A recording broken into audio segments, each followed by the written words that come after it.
Assalamualaikum warahmatullahi wabarakatuh. Halo semua, perkenalkan kami dari kelompok 15 akan mempresentasikan hasil diskusi kami mengenai perancangan pabrik pigmen titanium dioksida.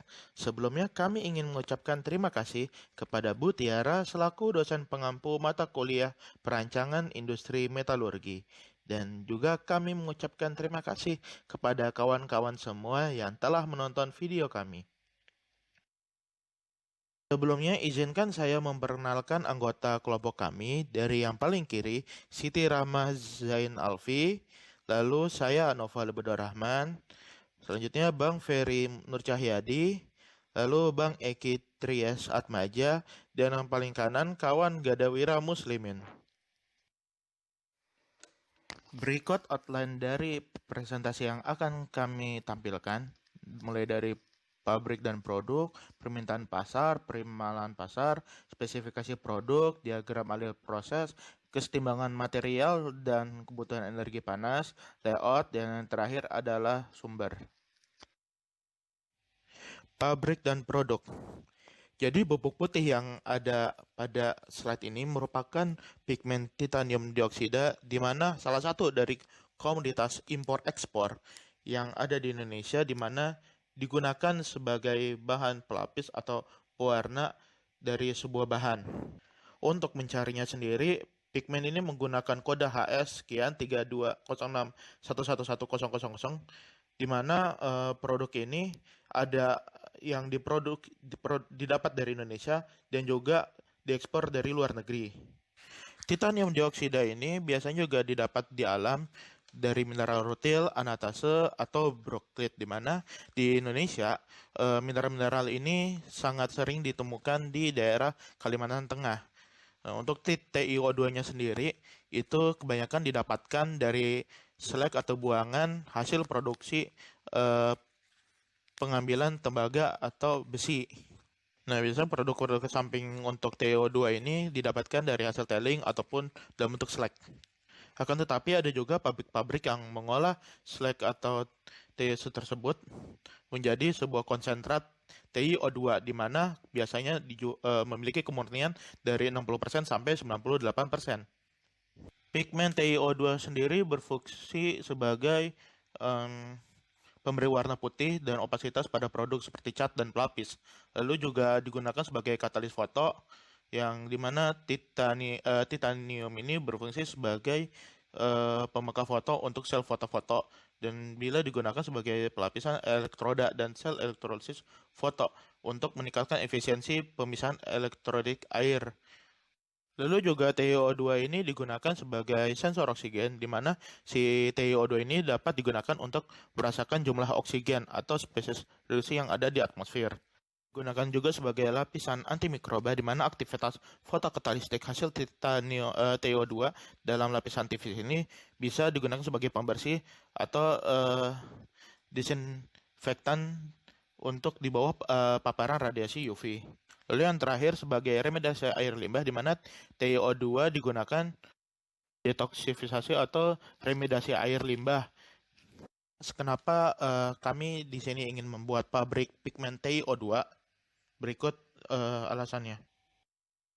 Setelah data yang didapatkan dari oec.world mengenai impor-ekspor TiO2 dengan kode HS tadi yang ada di Indonesia, untuk gambar kiri merupakan impor dan gambar kanan merupakan ekspor dari tahun 2018 sampai tahun 2018.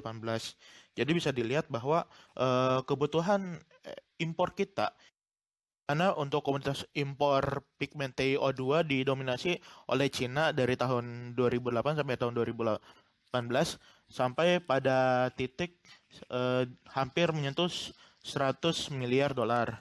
Akan tetapi pigmen TiO2 sebagai komoditas ekspor Indonesia itu kecil, di mana dari tahun 2018 sampai tahun 2018 mengalami penurunan, di mana konsumen TiO2 dari Indonesia itu didominasi oleh India, Malaysia, dan Burma.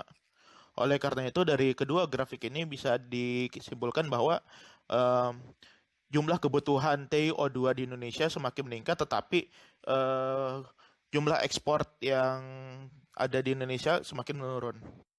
Ini menjadi kesempatan untuk memenuhi kebutuhan komoditas dan demand yang ada di dalam negeri agar tidak perlu membeli dari luar negeri, serta dapat memenuhi kebutuhan bangsa luar negeri atau ekspor karena sedikitnya pesaing yang ada di dalam negeri. Menghitung permintaan pasar pigmen titanium dioksida.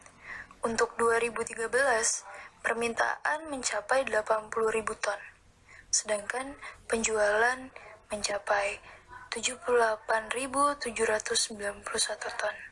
Pada tahun 2014, permintaan sebanyak 90.000 ton, pada penjualan hanya terjual 69.619 ton. Dan selanjutnya data yang didapat hingga tahun 2019. Dari data tersebut, kita bisa mendapatkan nilai sisa penjualan. Dari ketiga aspek permintaan, penjualan, dan juga sisa penjualan, kita cari persamaan ekstrapolasinya. Didapat untuk permintaan persamaannya sebesar Y sama dengan 10 plus 62857,14286X. Untuk penjualan, Y sama dengan minus 45854,14286 plus minus 8471,5X. Dan sisa penjualan didapat persamaannya Y sama dengan 64.145,85714 plus 3442,142,857X. Selanjutnya, kita masukkan data ke persamaan ekstrapolasi untuk masing-masing permintaan, penjualan, dan juga sisa penjualan. Maka, dari situ kita bisa mendapatkan peluang pasar dan juga persentase dari permintaan pasar. Selanjutnya itu peramalan pasar. Berikut merupakan data penjualan bubuk titanium dioksida pada tahun 2013 sampai 2019.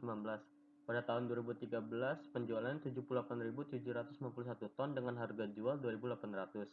Tahun 2014, 69.619 dengan harga jual 3.000. Pada tahun 2015, 56.995 dengan harga jual 4.500. Pada tahun 2016, 52.902 dengan harga jual 2.800. Pada tahun 2017, 71.130 dengan harga jual 2.900. Pada tahun 2018, 81.124 dengan harga jual 3.000. Pada tahun 2019, dengan harga penjualannya 38.460, harga jualnya 3.200. Lalu menghitung peramalan pasar jumlah penjualan. Jumlah tahunnya itu 7, di mana ganjil setiap tahunnya X-nya ditambah 1, dari min 3 sampai 3, dengan jumlahnya itu 0. X kuadrat jumlahnya 28, jumlah penjualannya itu 480.561 ton. Jumlah X-nya 10.772. Lalu dihitung A-nya itu sigma Y dibagi N, yang hasilnya 68.651,57. Lalu menghitung B, sigma XY dibagi sigma X kuadrat. 10.772 dibagi 28 dengan hasil 384,71. Lalu didapatkan persamaan garisnya itu 68.651,57 ditambah 384,71X. Lalu X-nya dimasukkan, di mana pada tahun 2020 itu 4, 2021 5, 2022 itu 6, 2023 itu 7, 2024 itu 8.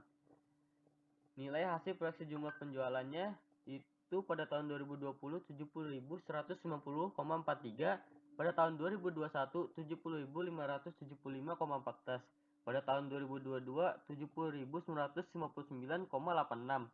Pada tahun 2023, 71.344,57. Pada tahun 2024, 71.729,29.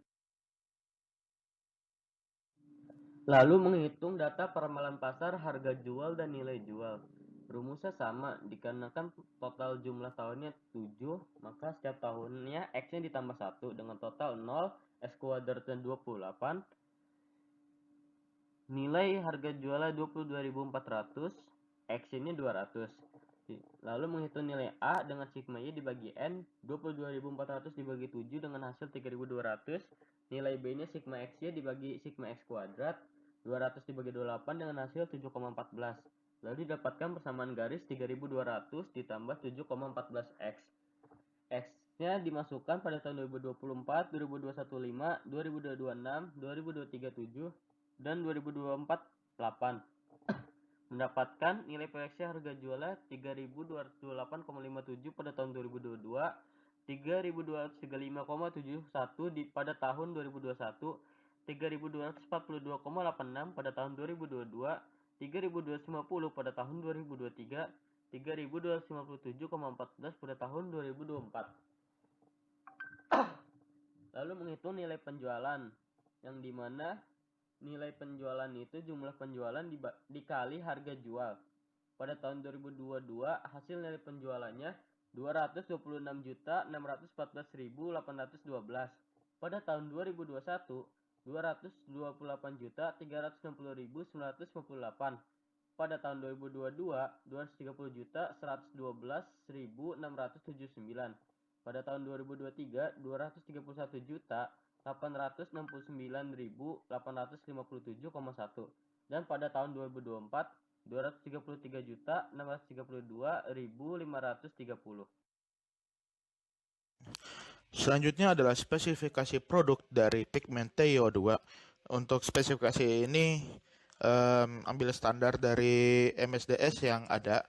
Yang pasti yang harus diperhatikan dalam produk ini ada physical properties sama chemical properties. Dimana untuk physical properties bisa dilihat ada bubuk warnanya putih, memang putih, terus nggak ada baunya, nggak ada soliditas, terus massa jenisnya dia 4,26 gram per cm kubik, lalu pH antara 6 sampai 7, temperatur lidah, ada temperatur leleh. Nah, menurut saya yang penting dari spesifik produk ini adalah chemical properties. Ada 5 poin yang saya tampilkan di sini. Yang pertama adalah stabilitas, stabil di ruang kamar. Terus dekomposisi ini tidak ada produk yang berbahaya hasil dekomposisinya.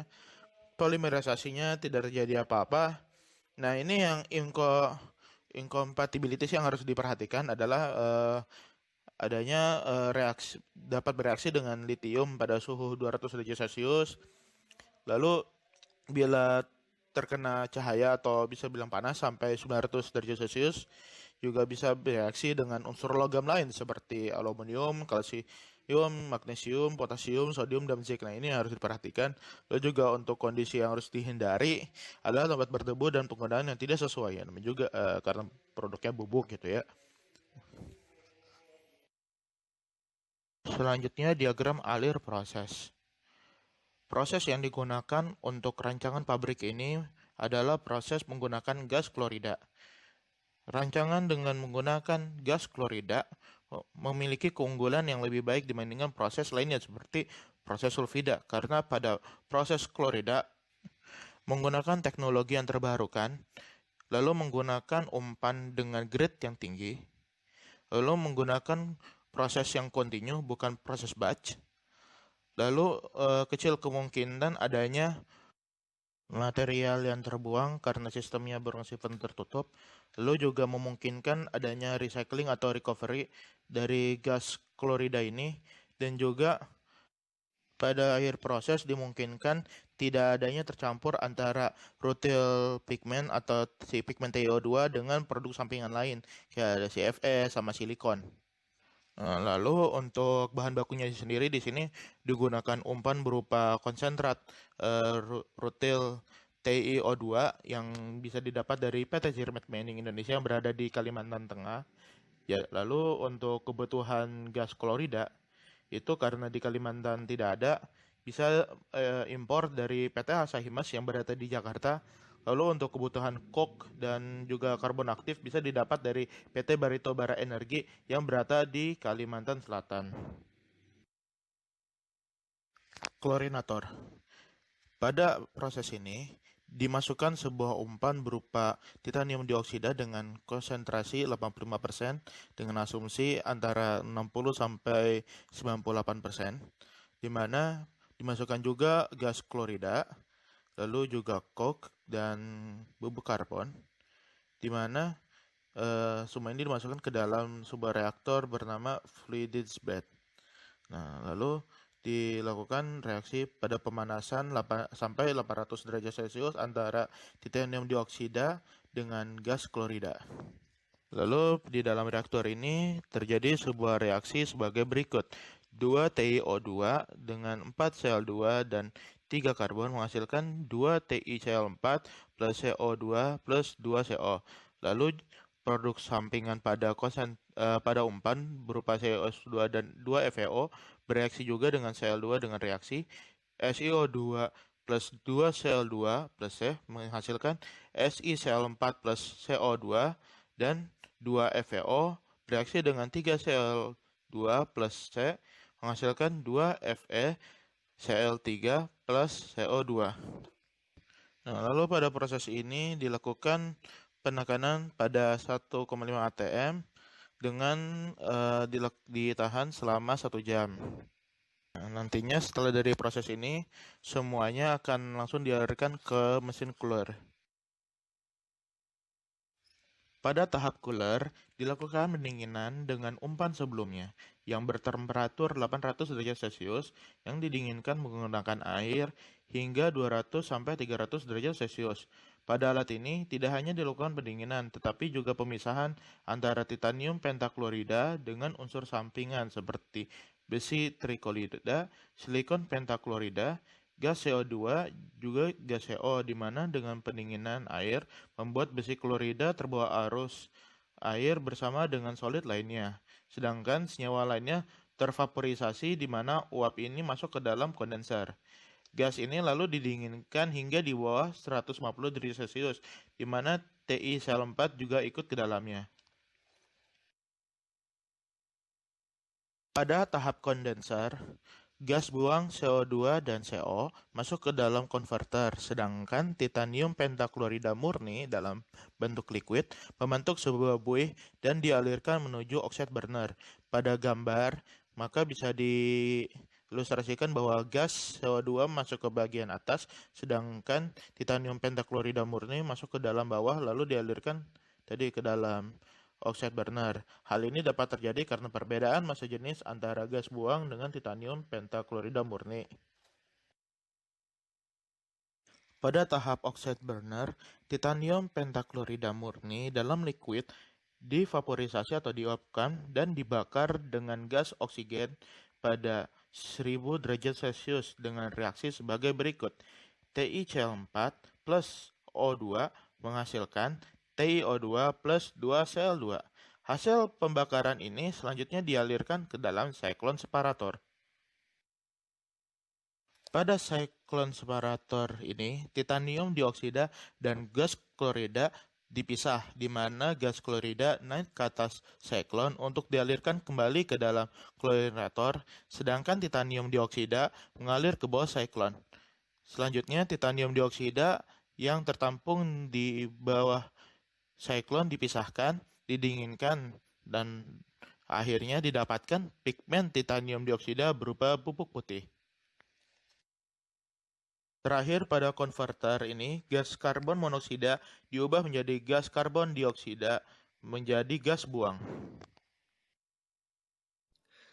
Selanjutnya kita akan membahas kesetimbangan material atau neraca bahan pada perancangan pabrik kami, di mana bisa teman-teman lihat di PPT ini ada data. Yang pertama itu ada reaksi yang terjadi selama proses perancangan kami, dan yang selanjutnya ada data berat molekul dari berbagai senyawa yang terjadi selama proses.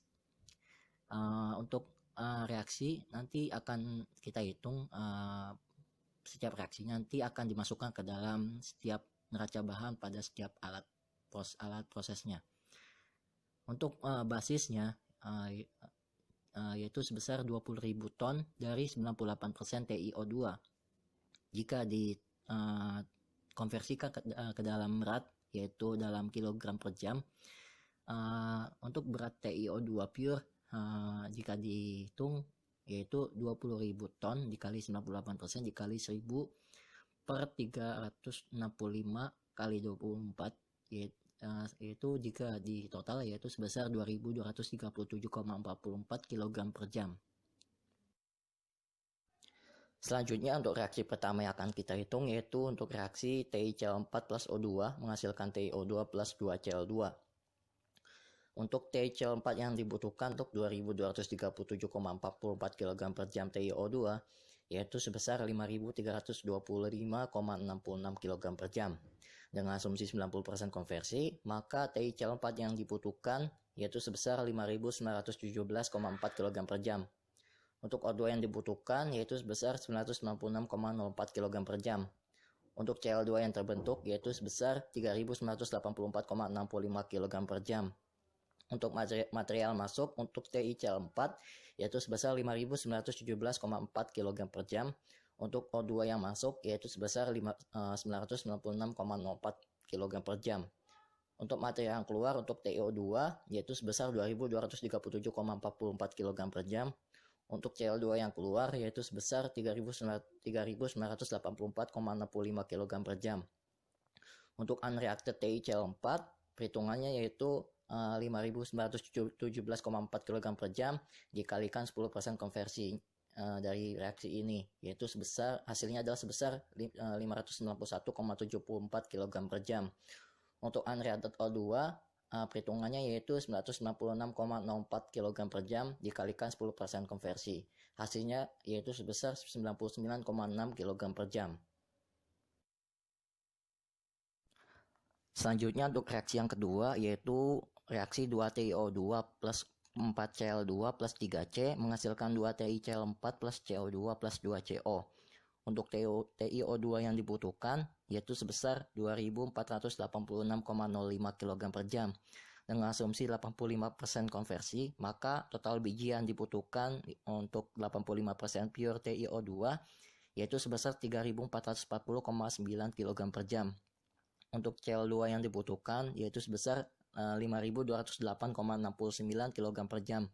Untuk batu bara yang dibutuhkan yaitu sebesar 659,14 kg per jam. Untuk CO2 yang terbentuk yaitu sebesar 684,78 kg per jam. Untuk CO yang terbentuk yaitu sebesar 871,53 kg per jam. Untuk komposisi biji untuk TiO2 dengan kandungan 85% hasilnya yaitu sebesar 2.924,76 kg per jam. Untuk FeO dengan kandungan 10% hasilnya adalah sebesar 344,09 kg per jam. Untuk SiO2 dengan kandungan 5% yaitu hasilnya adalah sebesar 172,04 kg per jam.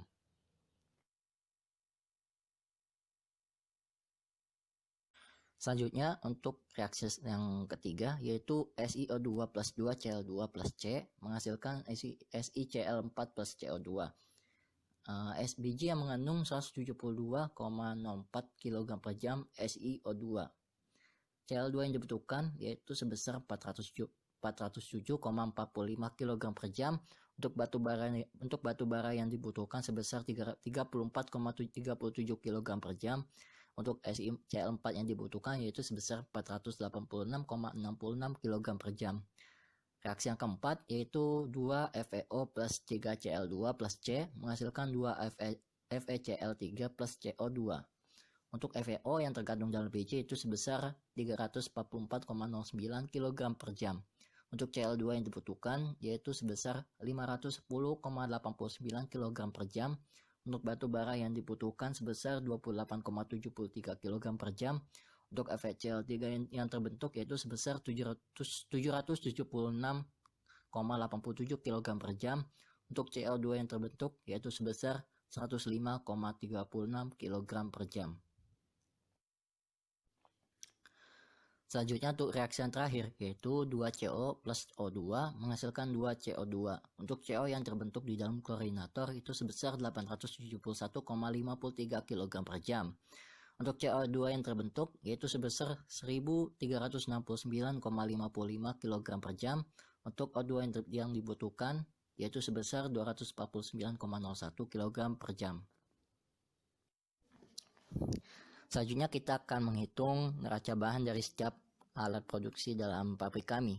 Yang pertama yaitu klorinator, di mana untuk material yang masuk itu mengandung senyawa TiO2, SiO2, FeO, coke atau batubara, dan juga Cl2. Untuk material yang keluar dari klorinator itu mengandung senyawa TiCl4, SiCl4, FeCl3, CO2, CO, Cl2, coke dan juga TiO2.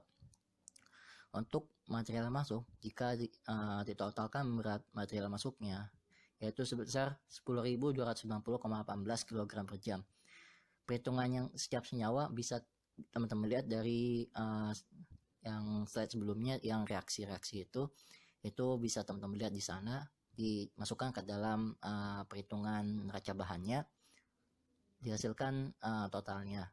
Kemudian untuk yang keluarnya, untuk material total berat material yang keluar itu sebesar 10.290,18 jika dilihat dari perhitungan reaksi yang kita lihat sebelumnya.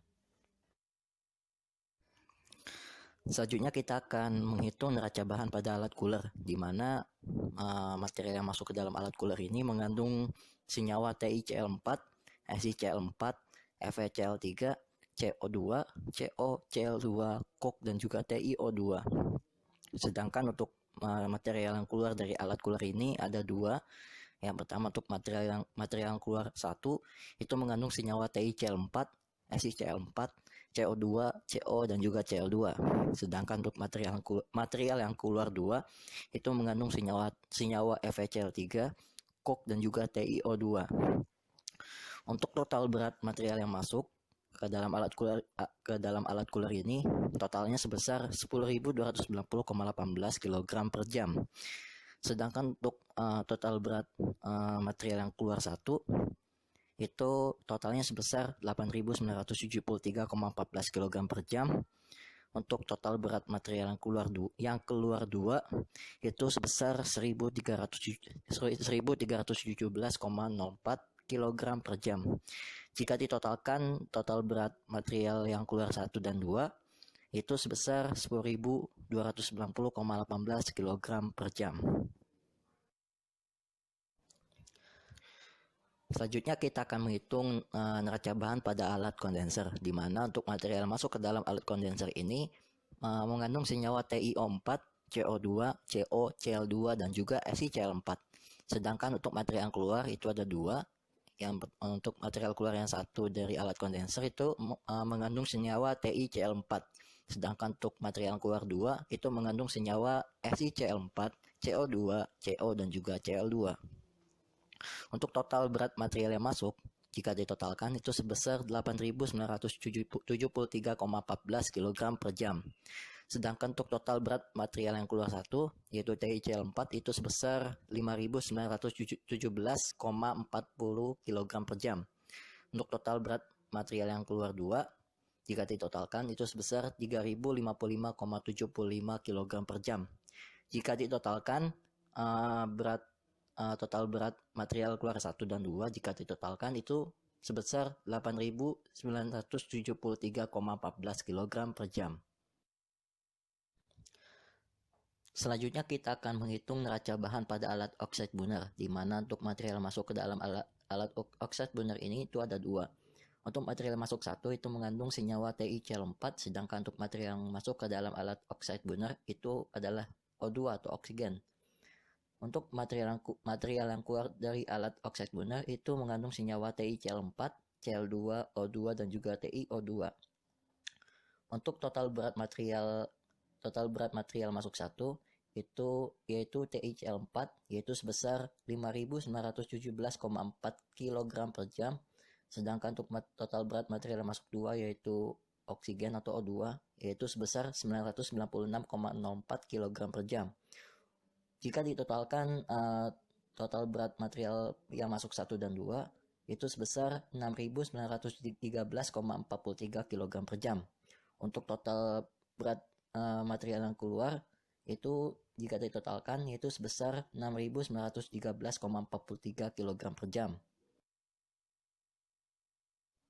Selanjutnya kita akan menghitung neraca bahan pada alat siklon separator, di mana untuk material masuk ke dalam alat ini itu mengandung senyawa TiO2 dan juga Cl2.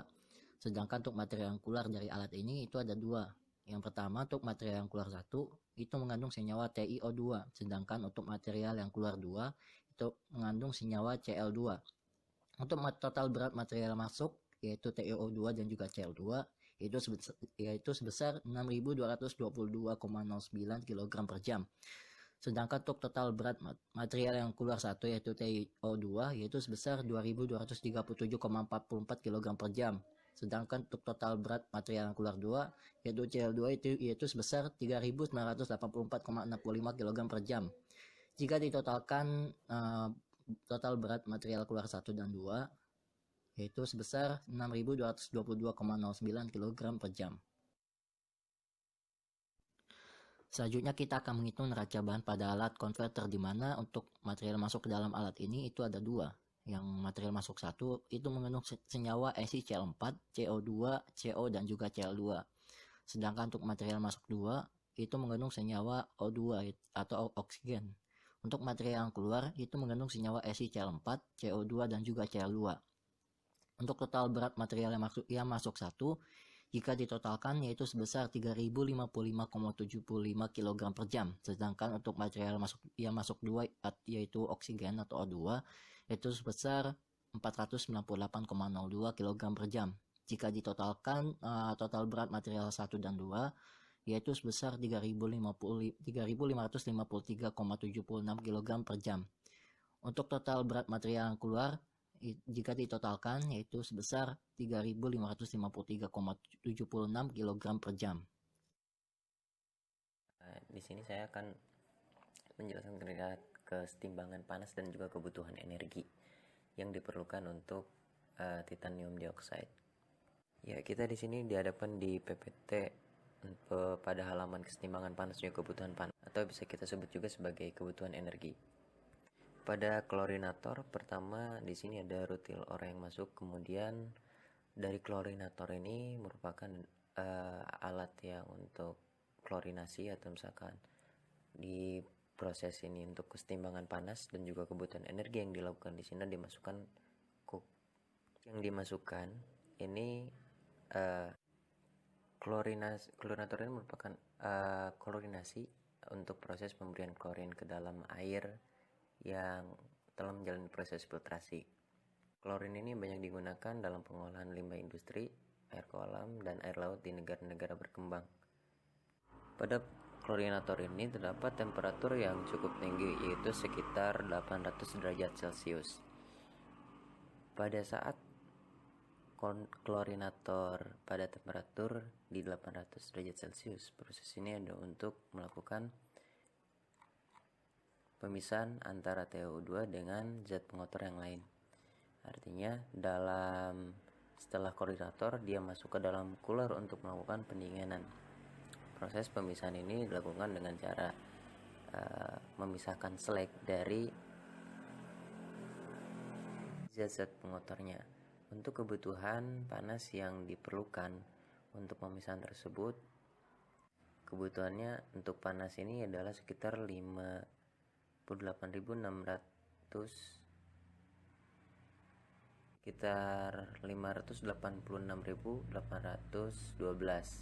kJ per hour-nya. Untuk heat yang keluar ini yaitu sekitar 22.636.608. Kemudian heat yang dikurangi pada proses ini sekitar 3.223.320 kJ per hour-nya. Reaktor klorinator ini membutuhkan heat atau misalkan panas yang sangat tinggi ketika pada saat di klorinator dengan penambahan coke dan sebagainya macamnya. Nah, dari sini kemudian masuk ke dalam cooler. Dari cooler kemudian didinginkan dengan kondisi air pada derajat 25 derajat Celcius. Kemudian menghasilkan di dalam cooler ini akan terjadi peningkatan ketika air yang dikeluarkan dan juga mengalami peningkatan pada 65 derajat Celcius untuk water outnya. Kemudian dari panas yang dihasilkan daripada penambahan air ini, yaitu panas yang dikurangi itu sekitar 586.712, atau misalkan dengan dikurangi hasil daripada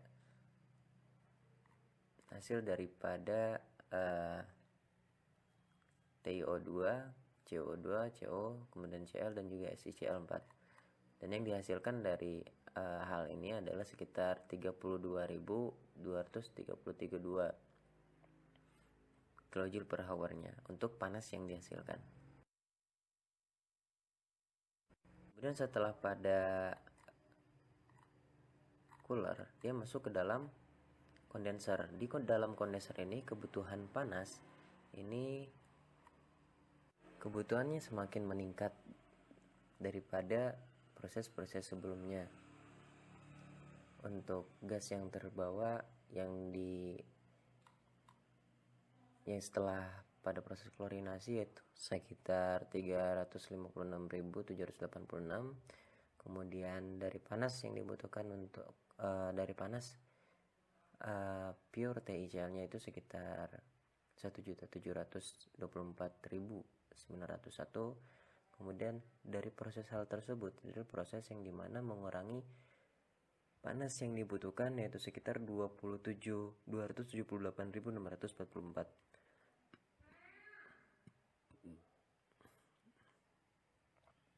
Daripada itu, untuk water yang atau misalkan air pendingin ini dapat mengurangi sekitar 22.000, yaitu kebutuhan air yang dibutuhkan itu sekitar 2.218 kg per hour-nya, per jamnya.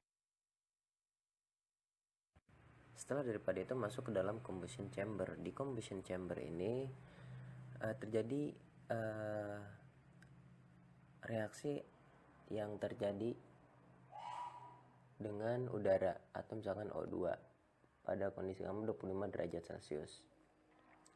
Daripada ini, di oxide burner ini mengalami peningkatan derajat atau temperatur yang digunakan karena adanya penambahan O2 atau misalkan gas yang ditambahkan ke dalam combustion chamber. Dari combustion chamber ini akan menghasilkan panas yang tinggi untuk yaitu sekitar 100 derajat Celcius.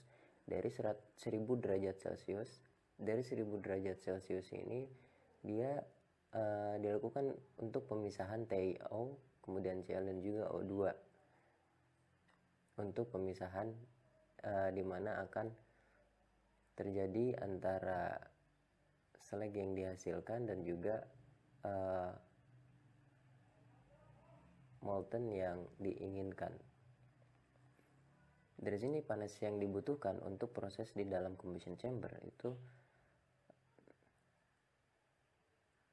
sekitar 4.392.97.560 kJ per hour-nya. Daripada heat in-nya ini sekitar 657.637.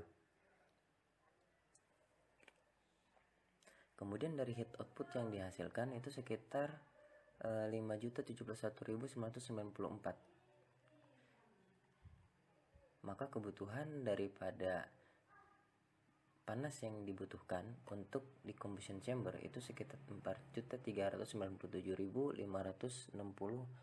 kJ per hour-nya. Setelah dilakukan penambahan panas atau misalkan panas yang dibutuhkan dalam combustion chamber, masuk dalam converter. Converter ini merupakan proses pendinginan setelah daripada combustion chamber. Dari combustion chamber ini atau misalkan dari converter ini dihembuskan oksigen yang dibutuhkan sekitar 10.804 derajat 1804 pada derajat 25 Celcius. Kemudian dari untuk heat output yang diinginkan itu sekitar 371.030 kilojoule per hour-nya untuk proses pendinginan yang dilakukan ke dalam proses konverter tersebut. Yang kemudian di sini akan dilakukan pemisahan oleh udara atau gas yang dihembuskan, yang kemudian di sini akan menghasilkan TiO2 yang kita inginkan. Begitulah dari sini kebutuhan panas yang diinginkan atau misalkan yang dibutuhkan pada proses TiO2. Selanjutnya saya akan membahas mengenai layout dari pabrik yang akan dirancang. Jadi pada layout berikut sudah ditempatkan penempatan plan, beberapa bagian dan juga tata letaknya, di mana tata letak yang digunakan berdasarkan resource yang dibutuhkan dan juga kebutuhan yang dibutuhkan dari produksi yang akan nantinya dijalani.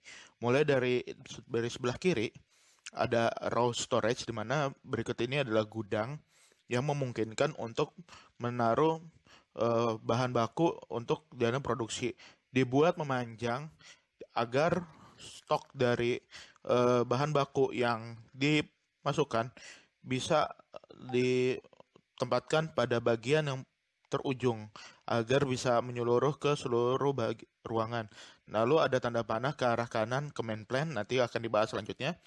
Nah, setelah dari main plan dan pastinya akan didapatkan produk, itu produk storage. Nah, produk storage ini dibuat berbeda dengan raw storage, di mana dibikin landscape di mana memungkinkan untuk lebih mudah dilakukan muat barang dari storage ke kendaraan atau ke loading. Makanya dibuat memanjang dan tanda panahnya ada 3. Itu memungkinkan desain gudang yang dapat mendistribusikan produk lebih cepat. Lalu setelah di sebelah kanannya ada effluent disposal plan, di mana itu berhubungan langsung dari produk storage, bisa dipasang pipa dari main plan ke produk storage, dari laboratori juga, di mana ini untuk pengolahan, ini hubungannya dengan pengolahan water resource, di mana water resource ini berupa sungai, di mana airnya, kebutuhan air dalam proses produksi pigmen titanium dioksida ini didapatkan dari sungai. Lalu juga dari disposal plan ini diharapkan adanya pembuangan limbah yang bersih. Lalu juga kami ada laboratori, di mana laboratori itu fokus terhadap analisa produk yang dihasilkan. Mungkin kekurangan penempatan laboratorium di sini adalah tidak sulitnya pengiriman sampel dari raw storage atau bahan baku untuk dites di laboratorium. Yang pastinya laboratorium berdekatan dengan office.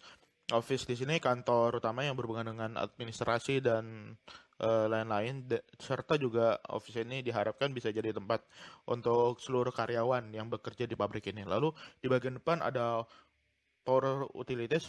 Nah, ini anggap saja power supply, ditempatkan di bagian depan untuk meminimalisir adanya kecelakaan. Misal ada kebakaran di plant, maka power utilities di sini bisa diamankan gitu. Intinya dibuat jarak antara main plan dengan power utilities. Lalu bagian biru ini adalah packing slot, di mana dibuat packing slot yang lebar, di mana memungkinkan truk dan loading barang itu bergerak lebih fleksibel atau lebih efisien. Nah, oke. Jadi di sini juga untuk pintu masuk dan keluarnya saya desain dari pintu yang berbeda. Fungsinya untuk membuat sebuah alur kendaraan itu menjadi satu alur. Kalau misalkan dibuat hanya satu pintu, maka arah jalan yang digunakan sebagai 2 arah itu memungkinkan laju kendaraan yang lebih lambat. Lanjut. Berikutnya ini adalah susunan dari power plant, di mana yang pasti sebelah kiri itu ada raw storage, sebelah kanan adalah product storage. Lalu di bagian depan ini ada operating sama workshop. Nah, operating ini kaitannya dengan maintenance alat kantor atau ruangan tertentu untuk maintenance. Semua alat ini ditaruh di bagian depan agar orang lebih mudah akses dari luar, dan juga memungkinkan bahwa apabila ada kebakaran di bagian plant, maka bagian operating ini nih bisa diamankan lebih mudah dibandingkan di bagian dalam atau bagian belakang. Dan juga workshop, karena workshop ini kaitannya dengan showcase atau tampilan tempat yang bisa menarik orang dari luar agar bisa tertarik dengan desain pabrik yang didesain. Lalu di sini ada prosesnya. Dari raw storage itu dikirim ke pertama kali klorinator, lalu dari klorinator ini dikirim ke bagian cooler, dari cooler ke bagian kondenser, dari kondenser ke oxide burner, terus cyclone separator, dan output product, di mana output product ini langsung dikirim ke storage product. Nah, alasan kenapa cooler, kondenser, dan converter diposisikan di bagian paling atas dari layout pabrik ini karena mereka ini membutuhkan resource air yang paling banyak dibandingkan dengan proses lainnya, atau bisa dibilang hanya proses ini yang membutuhkan air. Jadi untuk prosesnya akan lebih mudah. Dari belakang dipasang sebuah pipa, lalu ada aliran air ke arah alat ini dibandingkan dengan alat yang menggunakan panas atau api seperti klorinator atau oxide burner atau cyclone separator, yang sebenarnya cyclone separator di sini udara yang dipisah, bukan debu dengan udara, bukan air. Jadi cyclone separator ini tidak dipasang di bagian atas. Nah, berikut ini referensi yang kami gunakan.